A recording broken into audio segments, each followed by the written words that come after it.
চলছেন, মানুষকে মনে করছেন, সত্যকে প্রত্যাখ্যান করেছেন, অহংকার করে চলছেন।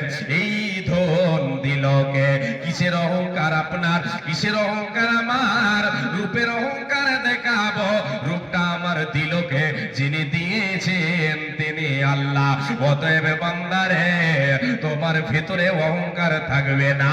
তুমি পৃথিবীর বুকে নম্র ভাবে চলো, আজ জিনকিসারির সাথে চলো, তোমার দ্বারা এটা শোভা খাবে না।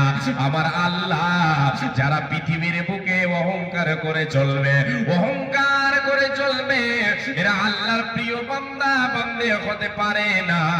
আল্লাহর কাছে এরা পছন্দনীয় নয়। আমার আল্লাহ বলেন, ইন্নাল্লাহা লা ইউহিব্বু কুল্লা মুখতালিন ফখুর।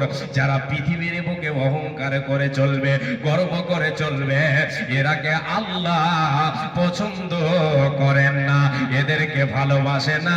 অতএব মুমিনেরে, যদি আল্লাহর জান্নাত পেতে চাও, যদি আল্লাহর জান্নাতের মেহমান হতে চাও, আপনার মধ্য থেকে অহংকারকে সরিয়ে দিতে হবে। অহংকার করা চলবে না।